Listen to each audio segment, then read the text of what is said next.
The approach is really has to be personalized and just make sure that you are protecting the skin, but not at the expense of the whole person in front of you.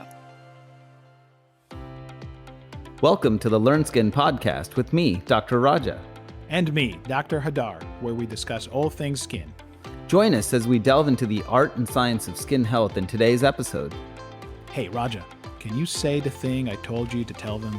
Of course. We are board-certified dermatologists. This podcast is meant for educational and informational purposes only and is not considered medical advice, nor does it serve as a substitute for professional care by a doctor or other qualified medical professional. All opinions shared do not express the views of Learn Health, Inc.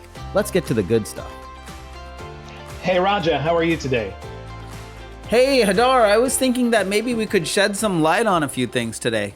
Ooh, what a great start for this episode. Absolutely. Today we're going to talk about sun, which is the human friend and sometimes enemy, but most of the time a good friend. You know, we evolve together, and the skin, as we all know, is the first line of protection. So dermatologists and skin care providers are always interested in that relationship, the sun, the skin, and our well-being overall. You know, there is one person, whenever I think of the sun, there's this person who's really sunny in her personality, but also loves to talk about sun all the time and how good the sun is to us. Can we bring her on? Would you let me?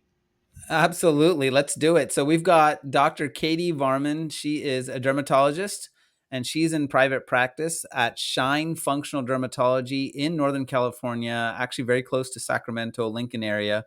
And she was a graduate of, well, look at this, Hadar. The great University of Miami. Well, there you go. And Katie, welcome to the podcast.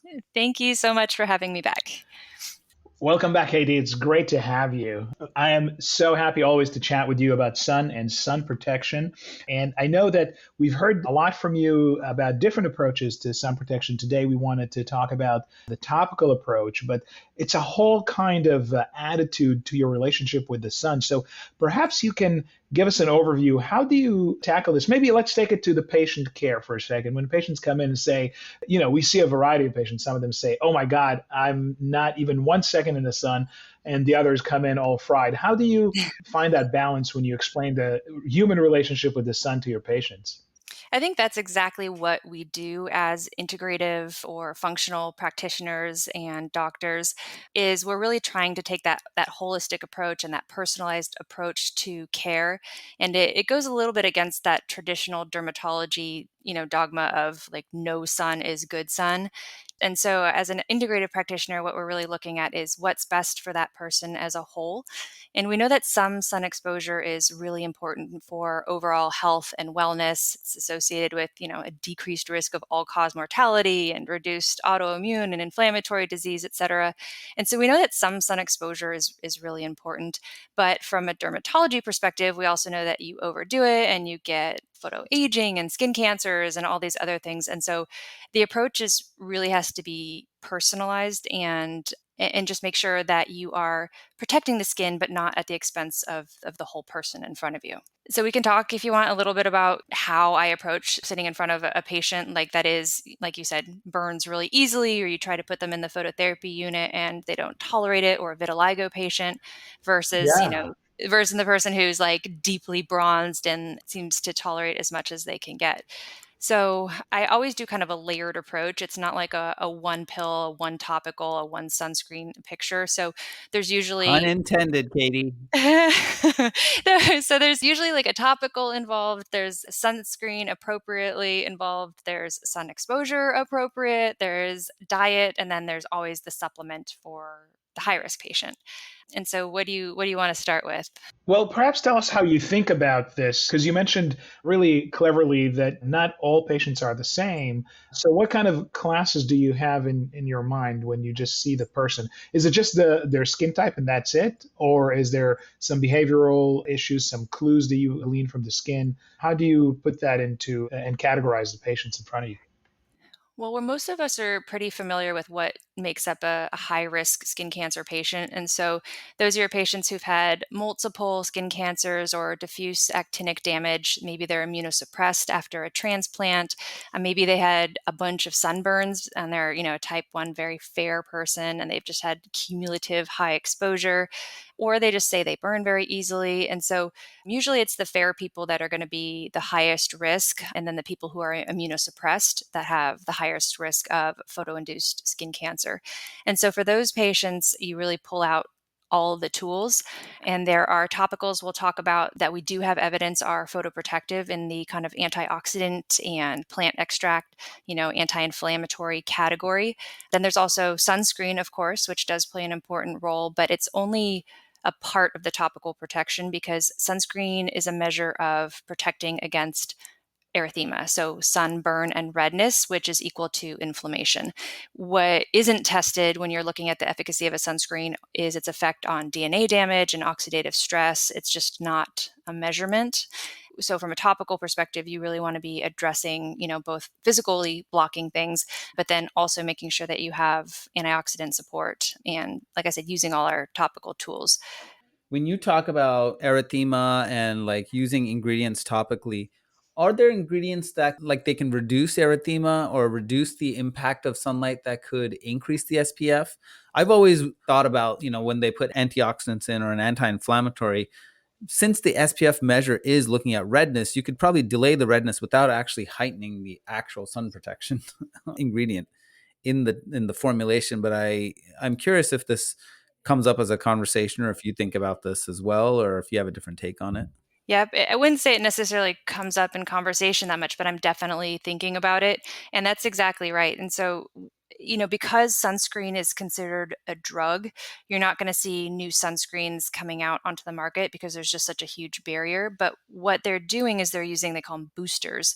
And so, just like you said, if you have boosters in there that are either absorbing sunlight or blocking sunlight, like some of the algae and things like that will do, is it effectively decreases how much of the active ingredient you need to get the SPF effect, but then you're also getting improvement in other measures. And so the test that they'll do is called a UV erythema test. And so essentially you're putting a product on, exposing to light, and then not just looking at the redness that develops the erythema, but they're also biopsying and looking for DNA damage and, oxidative stress in the skin and those kind of markers. And so topical antioxidants are not good at protecting against erythema. I mean, there's some benefit, but they can protect against a lot of the oxidative stress versus, a sunscreen that can block all of the erythema, but you're still getting DNA damage that kind of trickles through as well. And so they pair nicely. There's, Polypodium leucotomos is kind of this very, very well studied fern extract that is added to sunscreens from Heliocare, I guess is the brand. And they showed that when you add Polypodium leucotomos to a sunscreen, you get a significant reduction in the CPDs and the DNA damage after light exposure compared to just sunscreen alone. So there are added benefits. It's just kind of tricky because you have to look at the inactive ingredients. It's not going to show up as the active ingredient. That's just going to be your zinc titanium if you're talking about a mineral blocker. Yeah, thanks for that sidebar on conversation on that one. And I know that you were going to tell us about orals. So We were just talking about oral too, just because I know we're like the talk today was going to be about topicals, but really it's a whole whole approach to the person sitting in front of you. It's not just like the one magic thing that you put on their skin. And so the oral supplements play a big role as well. And for that high risk patient, we know that niacinamide, Polypodium leucotomos are some of the more well-studied orals that are protective against the development of more, skin cancer and actinic damage. But then there's a lot of good work with the omegas, and I'm kind of obsessed with omega-3s because you can double the minimal erythemal dose with 2 or 3 grams of omegas a day. And there's some interesting topical studies with the omega-3s also. They're just so potently anti-inflammatory that they really do protect, do a good job protecting the skin from the damage caused by sunlight. So omegas are always included in my regimen, in addition to the Polypodium leucotomos and the niacinamide. And then the other main category would be carotenoids. And you can really safely offer mixed carotenoids, usually trying to get up to that like 24 milligrams. And those are very photoprotective as well. And then there's some miscellaneous things in there that we know can be protective as well. So you can get the green tea extracts and the pomegranates and other ones that are, less well studied, but pretty clearly photoprotective, especially when you look at the murine models. Well, that was fantastic. And I wanted to put this back kind of in order because we talked about the risk assessment first and distinguishing sort of who's really at the high risk. And for those folks really going after everything. And I think we talk a lot about the behavior and what you can do to go out in different times of day and kind of try to risk stratify your behavior if you live in a place, say, like South Florida, for example, or California, when you get a lot of sun. And you mentioned the oral. We want to get to the topical, but one thing in that approach that you kind of glanced over, and with me, food, you will never escape, Katie. So can you talk about food, maybe briefly, just say, how do you present this to patients? Because they may say, what do you mean I can eat my way to protect from the sun? That's a radical concept. You can. And that's instead of doing like a lot of supplements with your low risk patient, it's mostly going to be a diet conversation. And the easiest way to describe polyphenols and polyphenol rich foods is just color, right? So eating very colorful diet with fruits and vegetables that have those deep, deep, deep, reds, yellows, and purples in there is where you're going to get a lot of your polyphenols from, and carotenoids as well. It's just really beautiful. Your body really knows what to do with this stuff. And so when you eat carotenoids, your body deposits them into your skin. And if you look at the structure of them, they look like these little antennae that just sit in the skin and absorb sunlight. And that, lutein even absorbs, blue light. So as we're sitting here in front of our computers with all this blue light on our face, the carotenoids can do a really Which good one? job. Which one was that, Katie? Lutein. We were hoping you said gluten. It's like, maybe going gluten free is not the way. I think that's true for all carotenoids, right? They all have the ability to potentially, or is it specific? I think all of them have potential. I just remember specifically seeing people talking about the blue light spectrum and that one specifically, but I'll bet there's plenty of overlap. Yeah, I was curious if maybe it's because it's used a lot in eye health potentially. So there's like this role in eyes too, because I know lutein and zeaxanthin are used a lot for eyes. But I love that you're mentioning these because they could be used for skin too. So that's amazing. So maybe you get a double benefit. Do we know how much food you really need to eat to get that dose? You mentioned a 24 milligram of Yeah. carotenoids a day, I assume. But what does that mean in terms of red peppers and carrots and Yeah. broccoli? I don't know. Broccoli is maybe not so loaded in that. How do we explain that to patients? It is absolutely very doable to get a meaningful dose of like carotenoids specifically in your diet. You don't have to eat like a 10-pound bag of carrots. It's something on the order of, gosh, I don't remember the exact amounts, but like 2 carrots and a tomato will get you there or something like that. Something that's very reasonable to put into a salad. And so if somebody is not eating terribly healthy, the goal is to at least just get one colorful fruit or vegetable in their mouth that day. And when you go to the grocery store, you do the grocery cart check where you're scanning, and if it's a bunch of brown in bags, you should probably go back. You're just looking to have like maybe every color in the rainbow, some people like to say, in your cart. And really focusing on the color, I think, Right. is an easy way to get the carotenoids and get the polyphenols in there. What would be some examples of foods? Because the ones that I've talked about are like kale, spinach, and then of course, you talked about colorful vegetables. I'm just curious if you have some specific examples that you like to give people, since I know a lot of my patients want like specific vegetables and stuff like that. Those will be the main ones that I recommend just because those are the foods that people are familiar with and know how to cook with. People know how to eat a spinach salad with tomatoes and carrots, and you can get some the purple cabbage that's so pretty. I love cooking with purple cabbage. Pomegranate is one that's kind of messy to eat, but it's so, so, so rich in polyphenols, and some people will prefer to drink it, and you can buy pomegranate juice that doesn't have sugar added to it, and it's incredibly rich and specifically photoprotective as well. Yeah, the clue is in the color. I think we always talk about eating, about 30 different types of plants a week. And now we're talking about also make sure that they're colorful because if they're all brown, you're going back, baby. You're going to the back of the store where all the vegetables hide and you're getting some good colors. All right. So I think, Katie, we got a whole approach here that's really interesting. And now finally we can talk about the topicals because, in a way, we've always thought of sun protection as only topical, and we reviewed everything until now except topical. So let's talk about it and first get to the question of how do we classify the topical sun protective agents that we have at our toolbox? So most people, when you think of a topical sun protection, obviously talk about sunscreen. And all sunscreen is definitely not made equal. And the big difference is going to be between your chemical and your mineral blockers. And sometimes the chemical blockers will be called organic. I think that's a little misleading because people think of organic being like chemical free, but just because it's carbon based. So I call them mineral and chemical, and the chemical blockers are your silky like avabenzones, oxybenzones, and those anything in the active ingredients that isn't zinc or zinc titanium. And those ones are going to be the ones that you put on your skin and they absorb UV light and they're soft and silky. But we know now that it's been reclassified as GRAS 3. So it's generally regarded as safe and effective category 3, which means that we actually don't know if it's safe. We know they're effective, but we don't know that it's safe because we have two very good studies that demonstrate avid absorption into the bloodstream after one application that far, far, far exceeds safety thresholds for the need for more studies. And so they've been recategorized as not necessarily safe.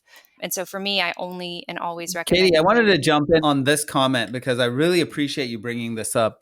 I did a lot of drug delivery and pharmacokinetics. I was a bioengineer when I was in grad school and undergrad.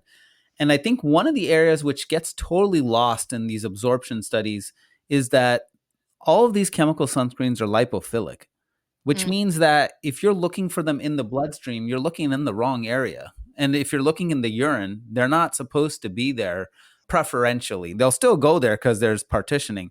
But I think people don't realize they're going to sit in your adipose tissue, or they're going to sit in the more hydrophobic areas or lipophilic areas in the body. And so, looking for urine concentration, the fact that we found them in the urine tells me that there may be a lot more in other areas, because when they've done studies, even in like sea animals, they're bioaccumulated into the animals rather than just floating around in the water. And I think that's the other error that a lot of people have made in doing like measurements in the water and whatnot. So, wow. but I just wanted to echo what you're saying. I'm really glad that they reclassified it because honestly, we don't know where they go and we don't know what they do. And Yeah. right now, there's no evidence that's being said, but I think there have been some early studies showing like in some women, some signs of endometriosis and whatnot. So it's just, we have to think it's good that they're GRAS 3. Yeah. Yeah. That's extra scary because, I mean, the levels were high in the blood. So imagine where they are, like you said, in adipose and other Yeah, lipophilic exactly. tissues. And so these are the chemical ones. Let's talk about the mineral ones. And also, Katie, if you can mention the actual difference in the spectrum that they cover, right? Because there is a difference Right. there. It's not just texture or how they feel. Right, right. And the chemical blockers are more narrow, and so they'll usually stack them to get nice broad spectrum protection. And you can get broad spectrum with the chemical blockers when you use multiple ones. And broad spectrum, of course, just meaning covering UVB, which is your kind of burning inflammatory spectrum, and the UVA, which we typically think of as, photoaging, because UVA is really going to dive deeper into the dermis where it causes oxidative stress and damages all those important fibers and things that keep your skin nice and tight. So it's more complicated than that, but in general, UVA is going to be aging and UVB is going to be burning, but that's kind of a nice simplification. But broad spectrum means that you're covering both of those.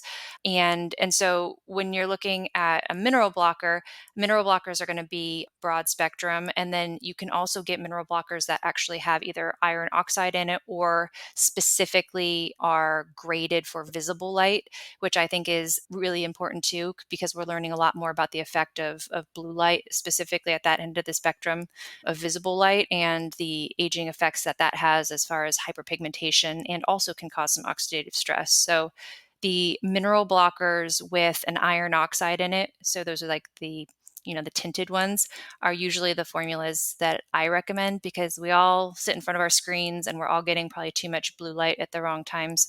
So those are the ones that I recommend. Can I make a comment on the mineral sunscreens too? The latest evidence shows that the mineral sunscreens are 95% absorptive, not reflective. I was taught that they were reflective in residency, but they've done some studies now looking at titanium and zinc, and they actually mostly absorb too. which is interesting because I know that there are secondary reactions that can occur on the surface if they're not coated. And I think that speaks to the fact that they are absorbing. And yeah, it was very Mhm. low reflective. We used to think they reflected everything, but it turns out Yeah. they reflect almost nothing. So they both absorb. And so it's kind of interesting. There's also that question of like the nanoparticles too. And I think jury's still out. Maybe you know better than me, but the last when I was trying to read about it, looks like the nanoparticles are absorbed to some level, but it's like if they're causing any toxicity, in those layers of the skin, I'm not sure if we know. But so I usually just go old school, non-nano. But the formulas are nice now. You're not getting too much of a white sheen, especially if you get the pigment in there. And then I think that these boosters that they're adding in there are going to be able to even reduce the amount of mineral in there as well. And so I usually like reaching for the ones that will have green tea and algae and antioxidant in there as well. I think they do a good job. And then for high risk people, they have, I don't know if you guys ever have used the sunscreens with DNA repair enzymes. Have you ever looked into those? Ooh, tell us about that, Katie. That sounds Yeah. interesting. So I don't really quite understand why, but I'd never heard of DNA repair enzymes all through training and through, early in my career until I started researching a lot about photoprotection. And it turns out that we have like plant and bacterial DNA repair enzymes that are able to repair DNA in a much faster way. That we've kind of lost the ability to do this quick repair and we do like a two-step repair of our DNA. But some genius figured out how to encase it and get it to penetrate the skin where it actually appears to repair DNA from sun damage in humans as well. And there's a lot of research in it with XP patients, people who aren't able to repair their own DNA, showing a reduction in precancer and skin cancer development. And it's a pretty easy test. You just look, you can stain the skin for the DNA damage. And so I don't know why it's not more well known or more available. It is very expensive, but for my high risk patients, if they can afford it, I use it. And I mean, I think it works really well. Isden is one of the companies that has it, but I think there's a couple. So I was just curious if you'd had any experience with it because it looks amazing. And so I don't know why it's not more available. I have not been looking for that, but I will now that you mentioned Uh, it. So Yeah, we appreciate absolutely. Yeah. that. It does sound a bit, I don't want to say science fiction. It's really sounds really advanced. It's so advanced that I can imagine the price will probably need to go down in the next decade or so Yeah. to allow for a lot of us to Are afford it. there clinical studies on it, Yeah. Katie? Oh, Have they yeah. actually done like studies to show? Absolutely. Yeah. With That's these interesting. both XP patients and just high risk skin cancer patients, they've done the longitudinal studies and shown a reduction in AK development and actually a reversal at 3 months of actinic damage with its use. It's called photolyase and endonuclease are the two that are in the literature quite a bit and really interesting. And so I try it. Amazing. It's going to be a new frontier in sun protection for sure. So, is there any other topicals that we didn't mention? Any type of function or any other ingredient that you want to mention, Katie? I think that there is a role for topical antioxidants, especially in the summertime when you're expecting a lot of sun exposure. That UV erythema test I was talking about, it's pretty easy to demonstrate, photoprotection at least acutely in that scenario. And the ones that have human studies include things like the vitamin CE ferulic combinations. And it is really important that we have some clinical studies with the specific formulas because some things like vitamin E, some things are really photolabel or you put them on and they just kind of immediately disintegrate, or maybe they're phototoxic, or, so just because it looks great on a mouse and prevents skin cancer in a mouse, we really do need the human trials. But vitamin C, E, and ferulic has had several studies. Melatonin is all over with the UV erythema studies also, although I don't know of a lot of products that have it in there. But all of these things have to be done before sun exposure, right? Like once the cat's out of the bag, they don't really do a very good job protecting. It has to be done before the sun exposure. Niacinamide's another one that actually can be applied afterwards and has been shown to be protective against immunosuppression. And it's probably the same mechanism that it is, when you take it orally, in the sense that it's preventing that energy crisis that occurs when your skin is exposed to the sun. And what happens if you don't have enough energy, then you can't repair your DNA. And then DNA damage, of course, is kind of up the ladder from local sun-induced immunosuppression. And so the topical seems to work in a similar fashion as doing it orally. So I will usually in the summer months do topical niacinamide and CE ferulic for people who expect a lot of sun. And then I'll usually circle back in the winter to kind of, alpha hydroxys and tretinoins and whatnot. So I always like cycling things. It kind of makes sense to me. Wow, Katie, that's an excellent set of suggestions. And please, before we sign off, would you please tell us, where is your practice? Absolutely. So my practice is called Shine Functional Dermatology, and I'm in Lincoln, California, like you said, outside of Sacramento. And I opened this clinic 2 years ago because I fell in love with functional medicine. And so what I do here is a little bit of a blend where I integrate both traditional dermatology, with pharmaceuticals and kind of the usual stuff, with functional medicine for people who are really interested in taking that deep dive. And so I'll do a lot of gut microbiome studies that I find very, very useful and actionable. And then things like organic acid testing and kind of more, comprehensive hormone panels and things like that, to really try to get to the root cause of people's skin conditions for those that are, that are interested in going that route. And then we'll use pharmaceuticals to help bridge it, right? To get some relief and control while we're doing the work. So I absolutely love it. I do telederm too, although I prefer in-office visits, but I offer telemedicine too in California. Thank you, Katie. It's been such a pleasure speaking with you today, and it's really been eye-opening for us to reconsider sunlight for a moment. So thank you for your time. Thank you for your expertise. Thank you so much for having me. I always enjoy talking about the benefits of sunlight and how we can help our bodies tolerate it better. So thank you for having me. And that's a wrap for today's episode. But these conversations are just way too good to end here. Wouldn't you agree, Raja? Absolutely, Hadar. That's one of the main reasons I get so excited about our conference, the Integrative Dermatology Symposium. Every year, it's a chance for us to continue expanding our minds for what's possible in dermatology for our patients, and also to bring the latest clinical knowledge back to the clinic. And this year's theme has been long awaited. Do you want to spill the beans? Oh, yes. You don't want to miss this one, folks. This year's theme is Nurturing Skin Resilience, the Science of Aging and Wellness. And it's happening from September 26th to the 29th, 2024. Yes, and we'll cover topics from conventional medicine to traditional approaches, from inflammaging to exosomes, and from cosmeceuticals to women's health, and more. The agenda lineup looks amazing. Not only the topics, but also the real-world case discussions, workshops, and networking events. No wonder we've expanded the IDS to 4 days. So much more to learn and do. Plus, you can't go wrong at a brand new resort that just opened up this year at the Lowe's Arlington Hotel and Convention Center in Arlington, Texas. Texas, here we come! And for our esthetician colleagues, please join us on Sunday for the Integrative Aesthetics track. So come check out integrativedermatologysymposium.com for all the details. We hope to see you there.